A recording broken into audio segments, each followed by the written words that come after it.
Let's just get right into it, Doc. Go deep. And you know, because you spent Tuesday after Tuesday after Tuesday analyzing them and bringing us through, and they did not give us any shortages of injuries for you to talk about.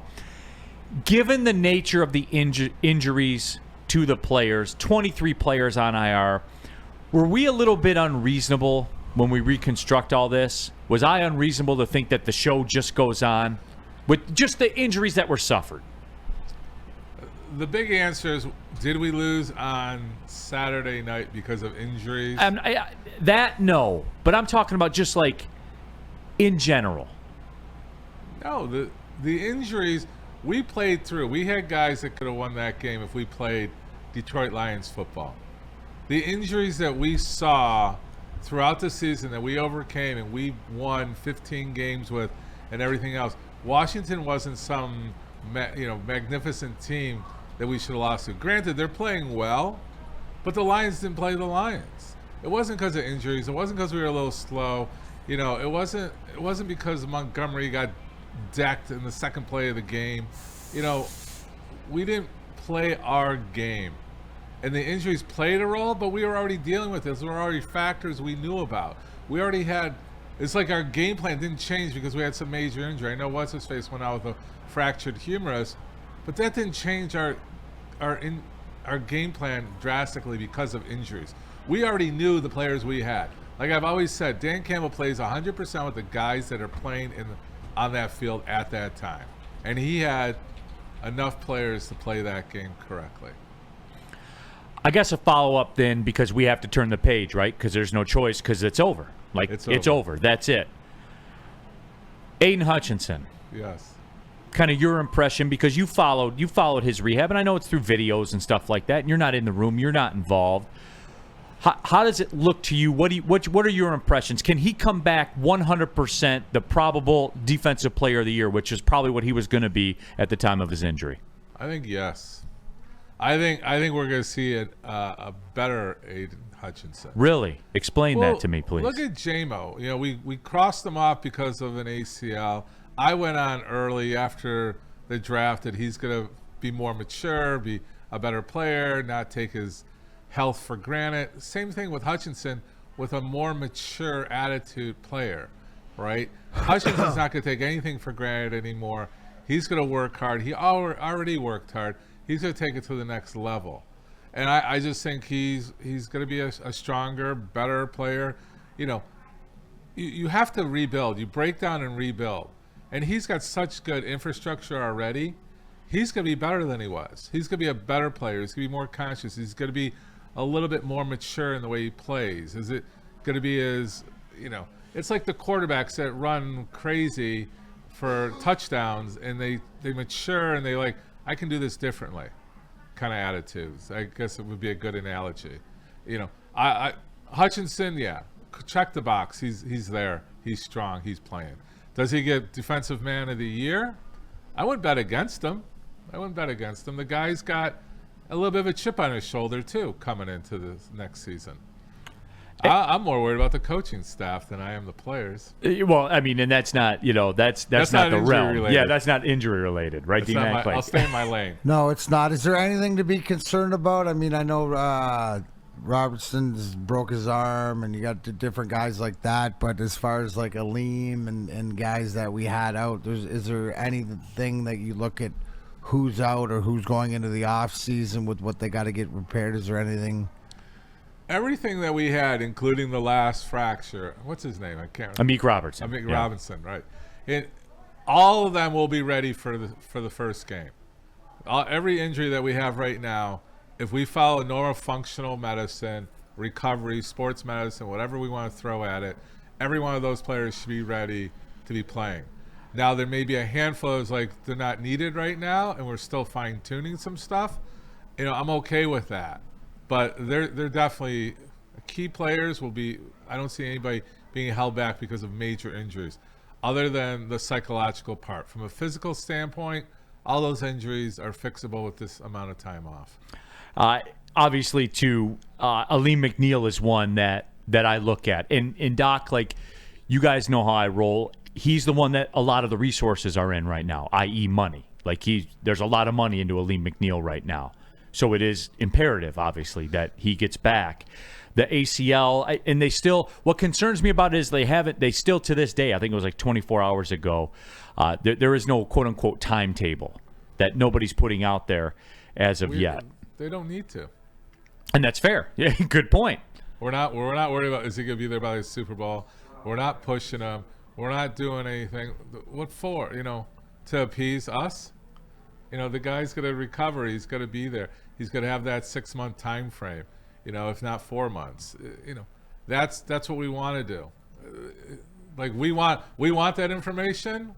It's not important right now, right? Which is true because there's no more games to be played. The guy's going to go enjoy. He's going to do what he needs to do. We're going to see what total commitment he has to the game and how he rehabs. He's on with a great medical team. It's up to him to do it, and I think he's got the mentality to do it. He signed a contract that I think he will be accountable for and honor it. Talking with Dr. Pierce, as we do every Tuesday here on Big D Energy, courtesy of the Michigan Sports and Spine Center, also MRI of Southfield. And just kind of recapping, and I guess what I'm trying to do is look to you for answers, for some reassurances. And Doc, you're not giving it to me right now. No, but but seriously though, Doc, we will not be Hutchinson will not be playing in the Super Bowl. He will not be playing in the Super Bowl. That is confirmed. Damn. But Doc, is it amazing because you've been in the game a long time. Like you've been around sports obviously for a very, very long time. You've seen a lot. You've had a great career. Have you ever seen anything in the sports stratosphere with what the Lions went through this year with injury? No, which it's funny because a gentleman stopped me while I was shopping yesterday, who recognized me and he poured his heart out to me like I was the bartender or something, and he's like, I'm so sad and torn inside. I have nothing else to give, and I said I gotta flip this into a glass half full situation. I have to figure it out. And, at this point, you need to look at our season and what they did accomplish. That is the glass half full. They ran on empty a lot. Next man up, next player up. The culture he built. I mean, granted, we're all disappointed, but you still got to give hats off. It's not like we had our full team and, this was a worse loss than the San Francisco loss, all these things. But you got to realize you were going with not your A players, and you made a lot of those BC players into B pluses and A minuses. I mean, there's a confidence in that locker room that we shouldn't ignore, and with our medical team. I'm biased to our medical team, but hats off to the medical team that we got to that position. So, sour grapes or glass half full, whatever we're going to say, we got there with one broken leg, kind of attitude. Literally. A couple, actually. Yeah. A couple. So, did we overachieve? Yeah, I think we overachieved with the players we had. Did golf, I don't want to start with golf. I mean, he got his bell rung. Did he come back different? Was it a pseudo concussion? We didn't have a person to replace him. Did the game change? Does golf have not the X factor? I mean, all those things can be challenged right now. He got his bell rung. I mean, you see the play, you see it multiple times. He got decked. He's not built for that kind of hit. There's a lot of factors, but I think for the game itself, it wasn't because of medical reasons that we didn't win that game on Saturday. I'm glad you brought up the Jared Goff hit because you watch it differently than everybody else watches it.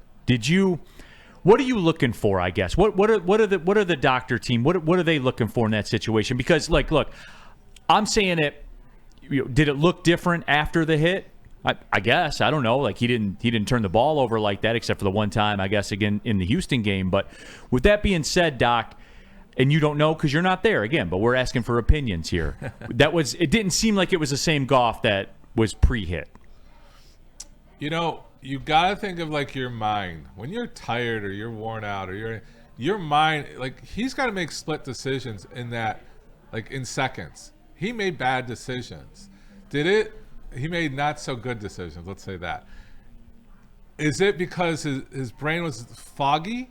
Was he fully, did he get smelling? Did he get something to like brighten him up? Did they do something on the sideline?